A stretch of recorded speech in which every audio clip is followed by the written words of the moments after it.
नमस्कार दोस्तों, आज हम हॉलीवुड की हॉरर फिल्म स्माइल का हिंदी एक्सप्लेनेशन सुनेंगे। ये एक साइकोलॉजिकल हॉरर मूवी है दोस्तों, जो 2022 में रिलीज हुई है। इसे पार्कर फिन ने डायरेक्ट किया है। दोस्तों, अगर आप हॉरर मूवी के फैन हैं, आपको अगर ऐसे डरावनी थ्रिलर मूवी पसंद है तो मेरे चैनल को सब्सक्राइब करना ना भूलें। मैं आपके लिए ऐसे ही भयानक मूवीज ढूंढ के लाती हूँ जो आपको डरा दे और आप रात में सोने से भी घबराए। तो चलिए चलते हैं अपनी स्टोरी की तरफ। दोस्तों, फिल्म की शुरुआत होती है तब एक औरत की डेड बॉडी बिस्तर पर लेटी हमें दिखाई देती है।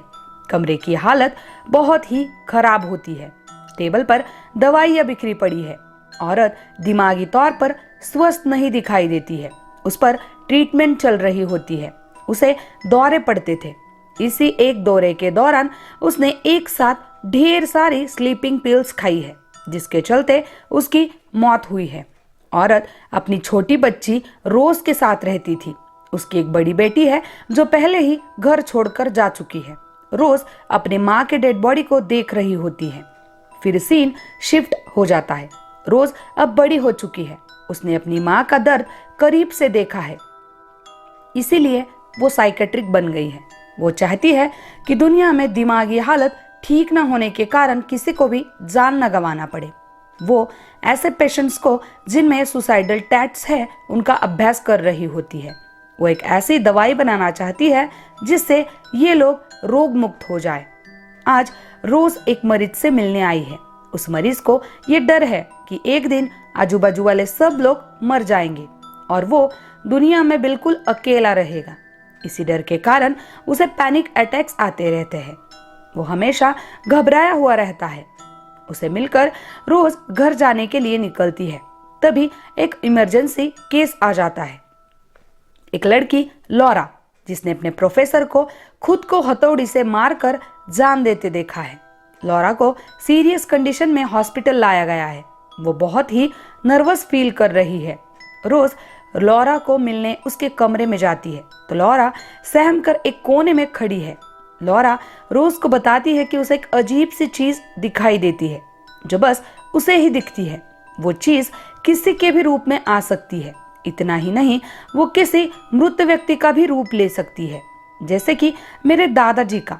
वो चीज अक्सर मेरे दादाजी के हुलिये में आती है।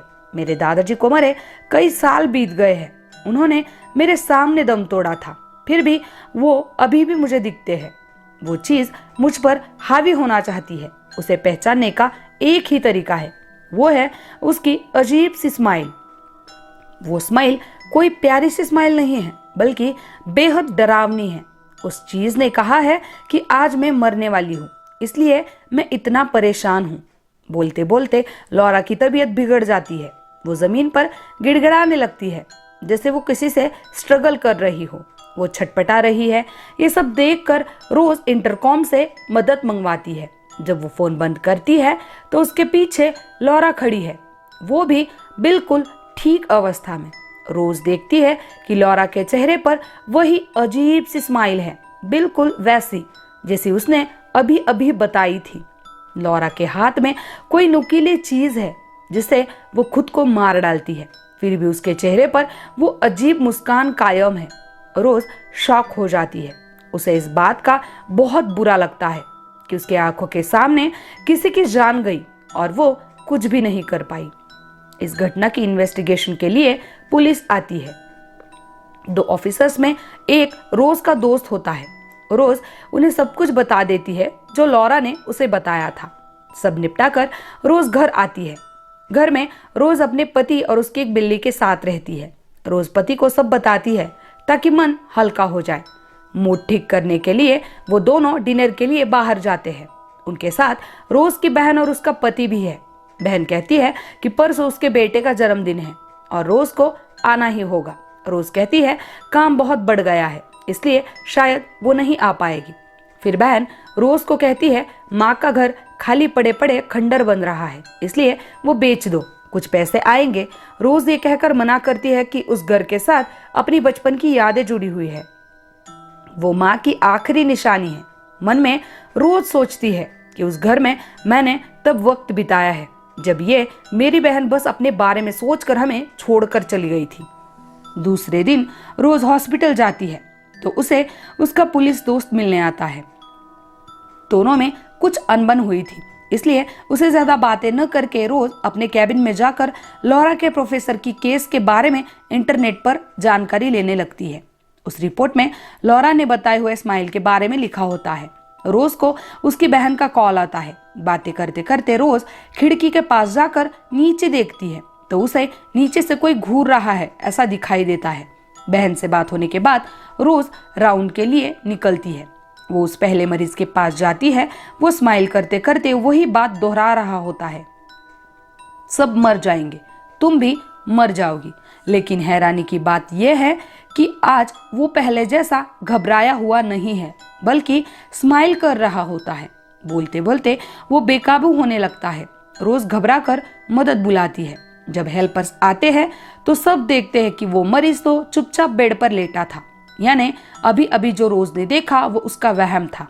रोज ये किस्सा उसके सीनियर को सुनाती है तो वो कहता है, ज्यादा काम करने के कारण शायद तुम्हें स्ट्रेस आया है, इसलिए एक हफ्ते की छुट्टी लेकर रिलैक्स हो जाओ। उसकी बात मानकर रोज छुट्टी लेती है। अब छुट्टी ली है तो भांजे के बर्थडे पार्टी में शामिल हो सकती हूँ, ये सोचकर रोज गिफ्ट खरीदने जाती है। वहाँ एक फोटो फ्रेम होती है जिसमें सभी फैमिली मेंबर्स स्माइल कर रहे होते हैं।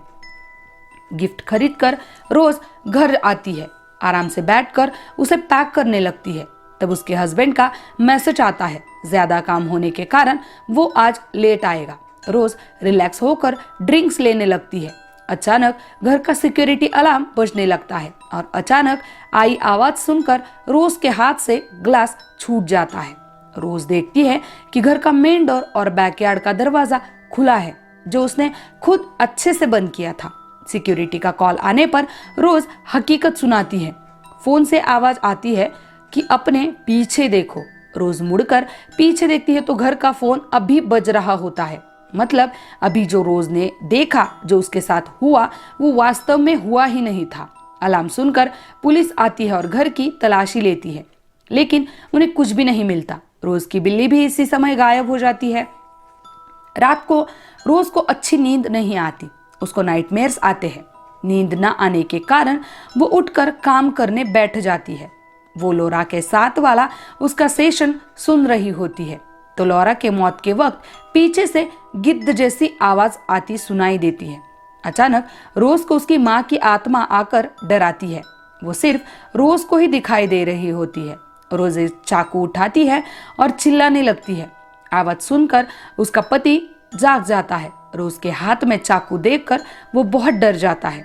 दूसरे दिन रोज डॉक्टर के पास जाकर दिमाग शांत रखने वाली दवाई मांगती है। डॉक्टर कहती है, तुम्हें कुछ नहीं हुआ है, सिर्फ आराम की जरूरत है। फिर रोज बहन के घर बर्थडे पार्टी के लिए जाती है। वहां वो सब कुछ ठीक होने का दिखावा करती है। जब बहन का बेटा मौसी ने लाया हुआ गिफ्ट खोलता है तो पार्टी में घबराहट मच जाती है, क्योंकि उस गिफ्ट बॉक्स में कोई रोज के बिल्ली का शव निकालता है। सब लोग डरकर दूर खड़े होते हैं। रोज कुछ भी एक्सप्लेन नहीं कर पाती। उसे महसूस होता है कि एक गेस्ट कुर्सी पर बैठकर उसे देखकर मुस्कुरा रही है, हालांकि वैसे नहीं है। रोज डरकर पीछे सरकती है और ग्लास के बने टेबल पर गिरकर जख्मी हो जाती है। उसके हाथों में कांच घुसते हैं। अब रोज को उसी के हॉस्पिटल में एडमिट किया गया होता है। डॉक्टर उसे समझाते हैं। रोज का पति उसे वापस घर लेकर जा रहा है। रास्ते में रोज उसे सब घटनाएं बताती है। पति उस पर बिल्कुल यकीन नहीं करता और सपोर्ट भी नहीं करता, बल्कि वो कहता है कि उसे रोज के साथ रहने में अब डर लग रहा है और वो दूसरे कमरे में सोने जाता है। बेचारी रोज परेशान है, ऊपर से उसकी माँ की आत्मा परेशान कर रही है। रोज लॉरा के प्रोफेसर के वाइफ से मिलने जाती है। वो बताती है कि उन्हें भी मौत से पहले कोई चेहरा दिखता था, लेकिन वो स्माइली फेस नहीं था। प्रोफेसर की बीवी रोज को प्रोफेसर द्वारा बनाई गई ड्राइंग्स दिखाती है। वो सब लोग मरे हुए थे, लेकिन सबके चेहरे पर स्माइल थी। रोज पूछती है इसकी शुरुआत कब हुई, तो वो कहती है जब प्रोफेसर एक पार्टी में गए थे तब वहां एक औरत ने खुद की जान ली थी। ये देखने के बाद प्रोफेसर का बर्ताव बदल गया। उन्होंने उस औरत को मरते देखा, फिर उन्हें मरते लौरा ने देखा, लौरा को मरते तुमने देखा। मतलब ये एक तरह का श्राप है जो कैरी फॉरवर्ड हो रहा है। अब रोज ये पता लगाना चाहती है कि सबसे पहले किसकी मौत हुई थी। इससे शायद पता चले इस श्राप की शुरुआत कैसे हुई थी और उससे कैसे बचा जा सकता है। लेकिन जब उस औरत को पता चलता है कि उसके हस्बैंड की तरह रोज भी अब सब चीजें देखने लगी हैं, तब वो तुरंत रोज को बाहर निकालती है। कोई और चारा होने के कारण रोज पुलिस दोस्त के पास जाती है। वो कहता है कि वो तो हमेशा से ही उसकी सहायता करना चाहता था। फिर दोनों मिलकर प्रोफेसर का वीडियो, जिस औरत से प्रोफेसर को वो कर्स पास ऑन हुआ था, उस औरत का वीडियो देखते हैं।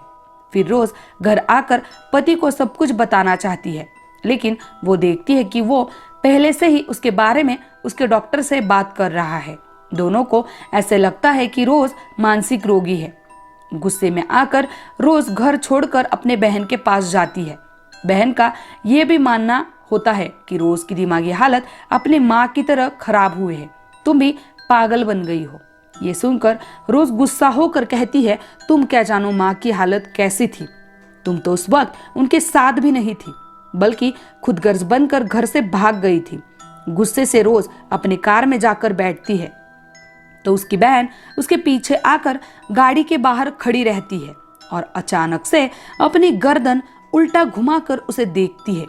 दोस्तों, ये सीन इतना डरावना है ना, मैं क्या बताऊं, मेरे तो गूज बम्स आ गए। खैर, आगे बढ़ते हैं। रोज को पुलिस दोस्त का कॉल आता है। वो बताता है उसने ऐसे 20 केसेस ढूंढ निकाली है, उसमें से 19 मर गए और एक बचा है जो फिलहाल जेल में है। वो इसलिए बचा है क्योंकि उसने एक औरत को मार दिया था और ये करते वक्त जिसने उसे देखा उस पर कर्स चला गया। मतलब अगर रोज को बचना है तो उसे किसी विटनेस के सामने किसी को मारना होगा। रोज पुलिस दोस्त के साथ उस आदमी को मिलने जाती है। वो आदमी वही बात बताता है। रोज कहती है कि मैं किसी को नहीं मार सकती। उसकी बातें सुनकर आदमी को पता चलता है कि रोज भी कर्स्ड है। वो डर जाता है क्योंकि जैसे तैसे करके उसने श्राप से मुक्ति पाई है और अब रोज कहीं खुद को अभी मार दे तो उस पर वापस श्राप चढ़ जाएगा। चिल्ला चिल्ला कर वो रोज को निकल जाने को कहता है। श्राप लगने के बाद 7 दिन बाद इंसान की मौत हो जाती है। अब 4 दिन बीत चुके थे। रोज घर आकर थोड़ी छानबीन करने बैठती है तो उसे मिलने उसकी डॉक्टर आती है। वो दोनों बात कर ही रही होती है कि कुछ मिनटों में कॉल आता है जो उसी डॉक्टर का होता है। यानी सामने रोज के सामने जो डॉक्टर नहीं बल्कि वो अजीब चीज बैठी हुई थी। वो चीज रोज का गला पकड़ती है, लेकिन रोज को पता होता है कि वो उसे मारेगी नहीं क्योंकि सामने कोई विटनेस नहीं है। रोज एक चाकू लेकर हॉस्पिटल जाने निकलती है क्योंकि वो उस मरीज को मारना चाहती थी। हॉस्पिटल आकर वो मरीज के पास जाती है, तभी रोज के सीनियर आते हैं। रोज समझती है कि ये अच्छा मौका है क्योंकि सामने विटनेस भी है। वो मरीज पर चाकू से बार बार वार करने लगती है, लेकिन मरीज मरता ही नहीं बल्कि हंसने लगता है और वो डॉक्टर भी अपना मास्क उतारता है। वो डॉक्टर और मरीज दोनों भी वो अजीब कर्स्ड चीज थे। ये सीन भी इतना भद्दा और डरावना है ना, आप मूवी देखोगे ना तब समझ में आ जाएगा कि मैं क्या बताने की कोशिश करना चाहती हूँ। खैर, जब रोज की आंखें खुलती है तो वो खुद को कार में पाती है। बैठे बैठे वो सो गई थी, यानी कि वो मरीज को मारने वाला सीन इसने सपने में देखा था या तो इसका वहम था। गाड़ी के बाहर रोज के सामने उसके सीनियर डॉक्टर आकर कहते हैं कि तुम कुछ दिनों के लिए अकेले रहना चाहिए क्योंकि तुम्हारी तबीयत ठीक नहीं है। रोज को लगता है कि उसे सोल्यूशन मिल गया है क्योंकि वो जब अकेली रहेगी तो ना कोई विटनेस रहेगा, ना ही श्राप दूसरे को लगेगा। जब उसका दोस्त कॉल करता है तो वो सेम बात उसे बताता है। अकेले रहने के लिए रोज उसके माँ के घर जाती है। वो अपना मोबाइल कार में ही छोड़ देती है। रोज जब घर में जाती है तो फिल्म फ्लैशबैक में जाती है। जिस दिन फिल्म की शुरुआत हुई तभी का सीन दिखने लगता है। उस दिन रोज की मॉम ने दवाइयों का ओवरडोज लिया था, लेकिन उनकी मौत नहीं हुई थी। वो बचना चाहती थी, लेकिन रोज मदद के लिए किसी को बुलाती नहीं क्योंकि वो माँ से छुटकारा पाना चाहती थी। रोज के जीवन का वो एक गहरा राज था। जब रोज लैंटर्न लेकर माँ के कमरे में जाती है तो उसे बेड पर बैठा पाती है। माँ रोज से कहती है कि तुम अपने दिमाग से ये बात कभी निकल नहीं पाओगी, और ऐसा कहकर माँ के रूप में होने वाला डेविल रोज पर हमला करता है। रोज हाथ में होने वाले लैंटर्न से उसे आग लगा देती है। वो घर जलने लगता है और साथ में श्राप भी नष्ट हो जाता है। फिर रोज दोस्त के पास उसके घर जाती है। वो उस दोस्त से बातें करने लगती है, पर वो दोस्त अजीब तरह से स्माइल किए जा रहा होता है। रोज को एहसास हो जाता है कि वो दोस्त नहीं बल्कि वही अजीब चीज है। रोज होश में आती है तो वो माँ के घर के सामने खड़ी होती है। इतने में उसका वही दोस्त असल में वहां आ जाता है। रोज उसे नकली समझकर खुद को घर के अंदर बंद कर लेती है। उसका सामना वापस उसी चीज से होता है। वो चीज अपना मास्क उतारती है। वो एक बहुत सारे जबड़े वाला क्रिएचर है। क्रिएचर रोज पर हमला करके उसके अंदर चला जाता है। जब दोस्त घर के अंदर आता है तब तक रोज ने खुद पर पेट्रोल डाला होता है। दोस्त के सामने वो खुद को जलाती है, यानी श्राप अब दोस्त पर आ गया है। अंत में हमें पता चलता है कि वो क्रिएचर नर्क से आया हुआ शैतान है। कोई विटनेस रहे या ना रहे, वो लोगों को सुसाइड करने पर मजबूर करता है। उसके श्राप का कोई भी इलाज नहीं है। अगर बचना चाहते हो तो किसी की जान लो, वरना खुद मर जाओ। ये उसका हिसाब रहता है। रोज के मौत के साथ ही ये फिल्म खत्म हो जाती है।